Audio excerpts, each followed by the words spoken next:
ચોમાસાની ઠંડી ઋતુમાં ખાવાની મજા પડે તેવી ગરમા ગરમ ગુજરાતી સુખડી. તેના માટે ઇન્ગ્રીડિયન્ટ જોઈ લઈએ. 1 વાટકી ઘઉંનો લોટ, 1 વાટકી ઘી અને અડધો વાટકો ગોળ લેવાનો છે. તમે તમારા સ્વાદ મુજબ વધઘટ કરી શકો છો. એક કડાઈમાં ઘી આપણે ગરમ કરવા મૂકી દીધું. ઘી ગરમ થઈ જાય એટલે સરસ આપણે લોટ નાખી દેવાનો છે અને એને સ્લો ફ્લેમ પર જ આપણે 2 થી 3 મિનિટ સરસ શેકાવા દેવાનું.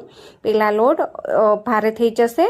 સતત એને છોડવાનો નથી, કન્ટિન્યુઅસલી એને સતત ચલાવતા જવાનું છે. પહેલાં બેટર એનું જે છે તે ગાઢું થશે. તમે જોઈ શકો છો કે કેવું ઠીક થવા માંડ્યું છે. પછી જેમ જેમ શેકાતો જશે એમ એનું સ્ટ્રક્ચર બદલાતું જશે. 2 થી 3 મિનિટ થઈ ગઈ છે. તમે હવે જોઈ શકો છો આપણો ઘઉંનો લોટ કેવો સરસ શેકાઈ ગયો છે. હજુ એને કન્ટિન્યુઅસલી ચલાવતા જઈ અને 3 થી 4 મિનિટ ઉપર આપણને થઈ ગયું છે. તો સતત એને ચલાવતા જઈ અને ફેરવતા જઈ અને શેકી લેવાનું છે. હવે 5 મિનિટ જેવું આપણને લોટને શેકતા થઈ ગયું છે. તમે જોઈ શકો છો કેવો સરસ હળવો અને ફ્લફી ફૂલી ગયો છે. તો હવે ઘરની આપણે 1 ચમચી ફ્રેશ મલાઈ લેવાની છે. તમે 1-2 દિવસ જૂની હોય તો લઈ શકો છો, વધારે જૂની નહીં લેવાની, નહીંતર એનો સ્વાદ ચેન્જ થઈ જશે. તો જેટલી ફ્રેશ હશે એટલી વધારે સારું.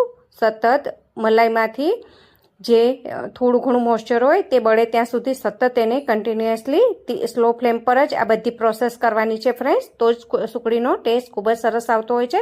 હવે ગેસ બંધ કરી અને નીચે ઉતારી લઈએ. અને ખાસ વાતનું ધ્યાન રાખવાનું છે ફ્રેન્ડ્સ કે હંમેશા સુખડી બનાવીએ ત્યારે ગેસની ફ્લેમને બંધ કરી નીચે ગેસ પરથી ઉતારી અને પછી જ એમાં એને ગોળને એડ કરવાનો છે. અને હવે આપણે એક સિક્રેટ ઇન્ગ્રીડિયન્ટ ઉમેરીએ જે મારા મમ્મી ઉમેરતા, ચાનો મસાલો ઉમેરતા. તો હા ફ્રેન્ડ્સ, કોઈ કહેશે ચાનો મસાલો, તો ચાના મસાલામાં જાયફળ, એલચી, જાવિત્રી, કેટલા જાતના આપણા શરીરને બેનિફિટ કરે એવા હર્બ્સ હોય છે.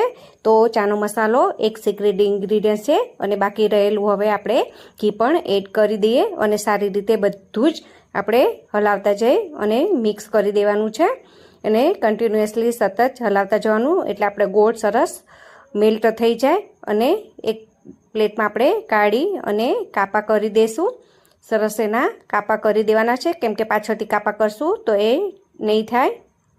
તો આપણે આવી રીતે બધા જ કાપા કરી અને અડધી કલાક ઠંડુ થવા દેવાનું છે. તમે જોઈ શકો છો, હું તમને કાઢીને બતાવું કે તમને તોડીને પણ બતાવું કે જો ટુકડા કરીએ છીએ તો આપણી એક જ આંગળીની મદદથી સરસ ટુકડા થઈ જાય છે. તો તૈયાર છે આપણી ગુજરાતી સુખડી, જે ખાવામાં ખૂબ જ ટેસ્ટી અને હેલ્ધી છે, જે ચોમાસાની ઋતુમાં આપણને ખૂબ જ ફાયદાકારક છે. તો તમે જરૂરથી બનાવજો. તો ગુજરાતી મવડીની સુખડી.